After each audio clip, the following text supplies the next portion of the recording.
நான் அவங்கள தப்பே சொல்லல. நான் கேட்கறது என்னன்னா இல்ல இவங்க மேலேயே தப்பு கிடையாது. இது வந்து சீல்டு பாட்டில். இதுக்குள்ள இவங்க மேனுஃபேக்சரிங் பண்றது கிடையாது. ஒரு டீலர் ஒருத்தவங்க கொடுக்குறாங்க. டீலருக்கு மேல அதுக்கு மேல கொக்கோ கோலான்னு ஒரு பிராண்ட் இருக்கு. நான் கேள்வி கேட்கணும், கொக்கோ கோலாவையும் டீலரையும் தான் கேட்கணும். இவங்க பாவம், இவங்க வாங்கி விற்கிறவங்க தான். நான் என்னன்னா இந்த நேரத்தில் கம்முன்னு போனதுக்கு அப்புறமா ஒரு 2 நாள் கழிச்சு எனக்கு வயிறு வலிக்குது. ஆனால் இந்த கடையில் ஒரு நாளைக்கு 200-300 பேர் சாப்பிடுவாங்கண்ணே. இவருக்கு நான் நாளைக்கு வந்தேன்னா என்ன ஞாபகம் இருக்குமா இவருக்கு? எனக்கு என்ன, இதை நான் குடிக்காம இருந்தேன்னு வச்சுக்கோங்களேன், தவறு நடக்கிறது இதுனா பார்த்து எடுத்து வச்சிருங்கன்னு சொல்லியிருப்பேன். இவரும் உடனே அதுக்கு ஆக்ஷன் எடுத்திருப்பாரு. நான் பாதி குடிச்சிட்டேன். அதுதான் எனக்கு பயமா இருக்கு. இன்னைக்கு நியூஸ்ல நம்ம நிறைய பாக்குறோம், ஷவர்மா சாப்பிட்டு பசங்களுக்கு இது ஆயிடுது அப்படி ஆயிடுதுன்ட்டு. அப்ப இது மாதிரி கோக்ல எப்படி இருக்குதுன்னு போது இது ஃபுல்லா என்னதுண்ணே? இது ஃபுல்லா என்ன? கோக்குன்றது ஃபுல்லா கெமிக்கல் தானே, கார்பனேட்டட் ஐட்டம் தானே. இதுவே விஷம். இதுக்குள்ள பூச்சி இருந்துச்சுன்னா அப்புறம் இன்னும் என்ன அர்த்தம்? இது ஒன்றும் இல்லை சார். இங்கே ஒரு வேலை விஷயமா நான் இந்த சைடு வந்துட்டு இருந்தேன். தாம்பரத்துல இருந்து நான் பரப்ப நோக்கி போயிட்டு இருந்தேன். காலையில சாப்பிடல, கொஞ்சம் கேரா இருக்கே அப்படின்னு சொல்லிட்டு இந்த கடையில் வந்து ஒரு கோக் ஒன்று வாங்கி குடிக்கலாம் அப்படின்னு சொல்லிட்டு ஒரு 10 ரூபா கோக் பாட்டில் ஒன்று வாங்கியிருந்தேன். நான் கோக் பாட்டில் வாங்கி குடிக்கும் போது பார்த்தாலே அதோட டேஸ்ட் வந்து டிஃப்ரெண்டாக இருக்க மாதிரி இருந்துச்சு.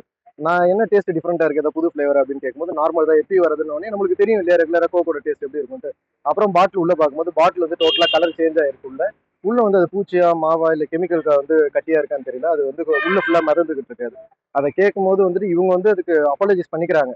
இவங்க என்ன சொல்றாங்கன்னா, சரி எங்களுக்கு டீலர் இதை தான் கொடுத்துருக்காங்க, அதை நாங்கள் இது பண்றோம் நாங்க அப்படின்னு சொல்றாங்க. பட் ஆனால் வந்து அதை இப்போ நான் பாதி உள்ள இன்டேக் எடுத்துட்டேன் நான். ஸோ இப்போ வந்து இது வந்து கோக் மாதிரி ஒரு பிராண்டு. இது ஒன்றும் ஒரு சின்ன கம்பெனி கிடையாது. கொக்கோ கோலான்றது ஒரு பெரிய பிராண்டு. அதுக்கு பெரிய டீலர்ஷிப் இருக்கு. இது கோடியில பொருளக்கூடிய பிசினஸ் இது. இதுல வந்து இது மாதிரி வந்து ஒரு நம்மள மாதிரி சாதாரண ஆளுங்க குடிக்கிற 10 ரூபா கோக் பாட்டில வந்து இந்த அளவுக்கு பாதுகாப்பு இது இல்லாம இருக்கு அப்படின்னு சொன்னா இதுக்கு மேல நிறைய பேர் இருக்காங்க. ஸ்டெப் பை ஸ்டெப்பா இதை வந்து பார்த்து கடைசியில நம்ம கன்சியூமர்ஸ்க்கு வந்து சேரும்போது இது பாதுகாப்பா வந்து சேருதா இல்லையான்னு கவனிக்கிறதுக்கு நிறைய பேர் இருக்காங்க. எல்லாரோட கவனக்குறைவு தான் இது மாதிரி வருது. இப்ப நமக்கு வந்து ஒரு ஏஜ் வந்து நம்மளுக்கு வந்து 28ல இருந்து 30 வயசு இருக்கு. நம்மளுடைய உடம்பு வந்து இதை தாங்குது. இதே வந்து சின்ன வயசு குழந்தைங்க, அவங்களோட எதிர்ப்பு சக்தி வந்து கம்மியா இருக்க குழந்தைங்க யாராவது சாப்பிட்டு இருந்தாங்கன்னா இது என்ன லெவலுக்கு வேணா போலாம். ஏன்னா நம்ம நியூஸ்ல ரெகுலரா பாக்குறோம், ஷவர்மா சாப்பிட்டு குழந்தைங்களுக்கு பாதிப்பு வருது. இது மாதிரி நிறைய விஷயம் இருக்கும்போது இது மாதிரி வந்து கெமிக்கல் இது மாதிரி கோக் மாதிரி ஐட்டம்லாம் ஆல்ரெடி அதை பேன் பண்ணு சொல்லிட்டு இருக்காங்க. பட் நம்ம பழகிட்டோம் அதோட, அதனால இதை தவிர்க்க முடியல.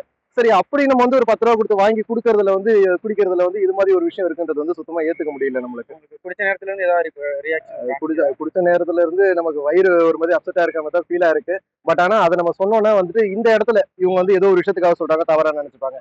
அதனால ப்ராப்பரா ஃபுட் சேஃப்டி டிபார்ட்மெண்ட் கால் பண்ணேன். அவங்க வந்து இது எங்களோட லிமிட் இல்லைன்னு இன்னொருத்தரோட நம்பர் கொடுத்து கைட் பண்ணியிருக்காங்க. மணிமங்கலம் ஸ்டேஷனுக்கு வந்து கம்ப்ளைண்ட் கொடுத்துருந்தாங்க. அங்க வந்து போலீஸ் வந்து அட்டன் பண்ணிட்டு ஸ்டேஷனுக்கு வாங்க சார் அப்படின்னு இருக்காங்க. எனக்கு தவிர்க்க முடியாத வேலை இருந்ததால இதை முடிச்சுட்டு நீங்க ஸ்டேஷனுக்கு வாங்க அப்படின்ற மாதிரி சொல்லியிருக்காங்க. போலீஸ் சைட்ல இருந்து சப்போர்ட் பண்றாங்க, நல்லா சப்போர்ட் பண்ணியிருக்காங்க. ஸோ இந்த பொருள் வந்து இனிமே இது மாதிரி இன்னொருத்தவங்களுக்கு நடக்கக்கூடாது. ஏன்னா இது வந்து ஒரு சாதாரண ஒரு ஆள் வந்து வீட்டுல வச்சு தயாரிக்கிற பொருளா இருந்துச்சுன்னா தவறு நடந்துச்சுன்னு சொல்லலாம். இது உலகம் ஃபுல்லா நடக்கிற ஒரு இன்டர்நேஷனல் பிசினஸ் இது.